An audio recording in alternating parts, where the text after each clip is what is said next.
Hello all and welcome back to the channel. So today on the channel we're going to be looking at this game called Kaze and the Wild Masks. But first of all, I'd like to say thanks to everybody who's been sharing and liking my videos. It's really helping and getting great reception from some people. It's really good, so thank you very much. And if you're new around here, thank you as well. It's great to have you here.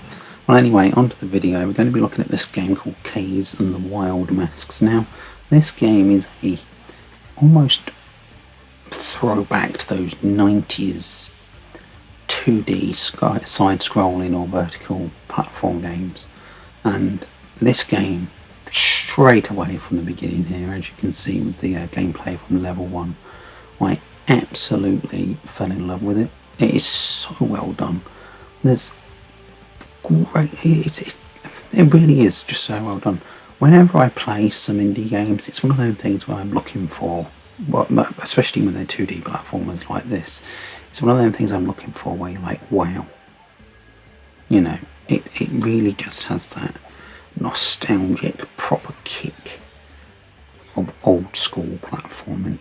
Now you take on this bunny type of character hero called Kaze, and even she's cool. She's got these fluffy bunny ears that can fly, very much reminiscent of like a Rayman 2D platform game.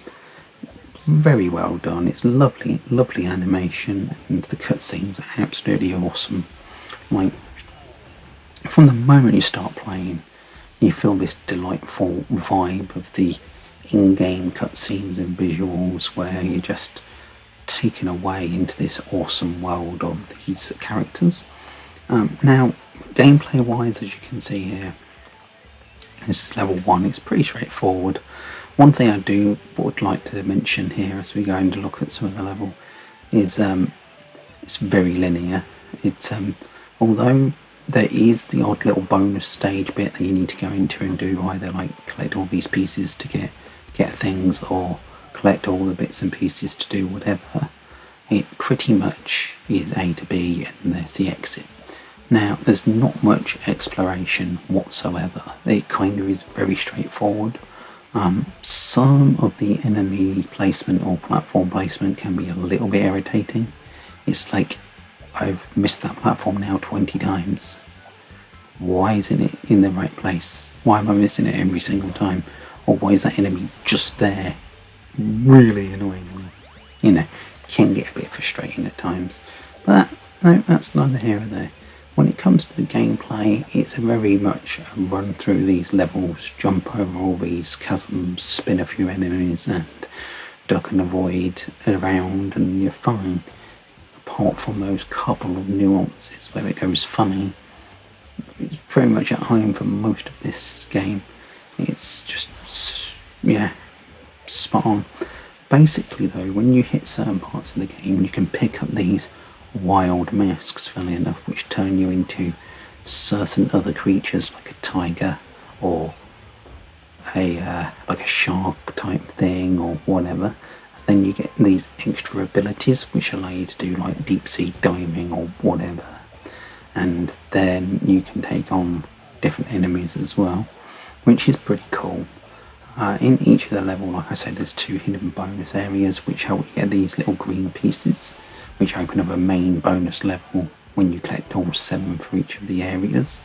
So each world has 7 levels, each level has 2 pieces. So after you've collected all 14 pieces, so 7 in their entirety, you open up a bonus level per world, which is an extra thing. And then on each level you can collect the letters keys, which allow you to complete the level to 100%.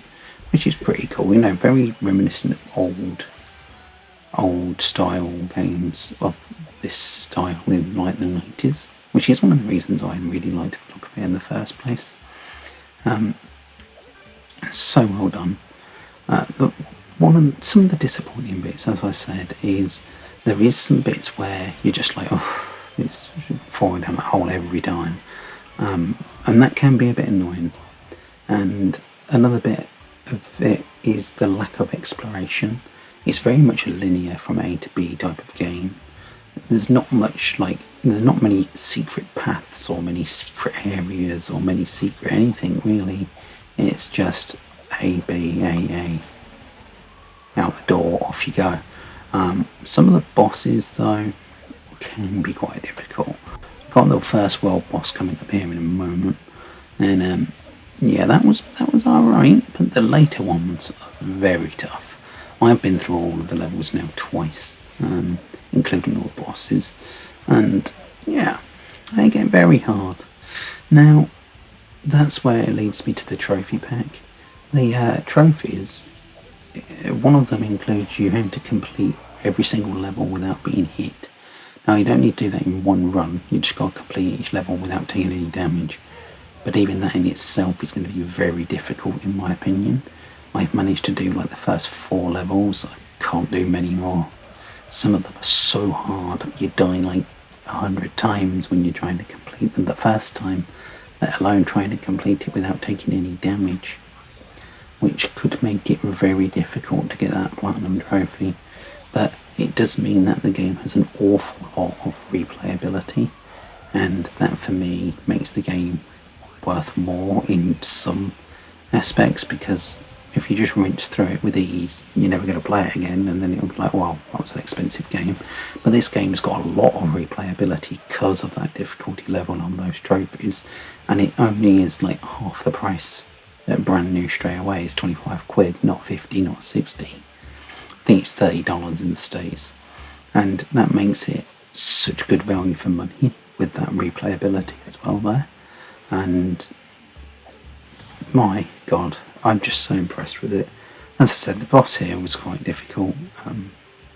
Apart from that, amazing. They have knocked it out of the park with the level design, the music, the characters, the animation in the cutscenes, the playability, pretty much everything is spot on. We've got some level 2 gameplay here, which basically just is very similar to the first level really on level 2. But I don't want to show loads of the other levels because I don't want to ruin too much for people, but there is obviously underwater levels because you can turn into a shark, and there's some icy type levels and snow. Pardon me. And yeah, this has been released literally on everything. It's on PS4, Xbox One, Switch, Stadia of all things. It's even been released on Stadia, which is pretty cool really. You know, but I can't fault it. I think it's a great game, and for the price it's absolutely awesome. It's a solid 8 out of 10 if not more, and it's awesome. It really is. It's such a well done game and very fun. Loads of fun really. I've played this lots. I picked up the physical game obviously, and yeah, I'm so impressed. I mean, it's cleverly executed, it's not too heavy on the story and narration, it's really easy to follow. That's tricky gameplay, you know, but you know, it's just one of them things that comes with this type of game. You know, those 90s style platformers. There is 2 different modes. There's like a casual mode and then like a normal feeling mode. Now, on the casual mode, there's a lot more checkpoints and a lot more hearts, and it's a much more forgiving than the normal mode. However, I think if you're a normal, you know, gamer from like the 90s that are picking up the game like I did for the reasons I did, you'd be picking up the standard mode and running it with it from there. And because of that normal mode, it does ramp up that difficulty quite quickly. After the first few levels, it's like whoosh, and it gets very hard. But you know, even with that said, I've managed to get through it myself, and I can't really say it was that hard. I just think the trophy pack is very hard. But yeah, solid effort, and I'd say at least an 8 out of 10. So anyway, if you're new around here, please like and subscribe, and if you want to ask any other questions, just drop them down in the comments down below and I'll get back to you on the next one. Catch you soon, and goodbye.